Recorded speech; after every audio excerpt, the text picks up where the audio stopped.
আমার কবিতা আমি দিয়ে যাব আপনাকে, তোমাকে ও তোকে।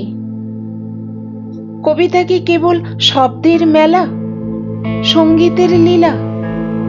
কবিতা কি ছেলে খেলা, অবহেলা রঙিন বেলুন? কবিতা কি নোট বই, টু ইন ওয়ান অভিজাত মহিলা সেলুন? কবিতা তো অবিকল মানুষের মতো, চোখ মুখ মন আছে, সেও বিবেক শাসিত, তারও আছে বিরহে পুষ্পিত কিছু লাল নীল ক্ষত। কবিতা তো রূপান্তরিত শিলা, গবেষণাগারে নিয়ে খুলে দেখো, তার সব অনুপরমাণু জুড়ে কেবলই জড়িয়ে আছে মানুষের মৌলিক কাহিনী।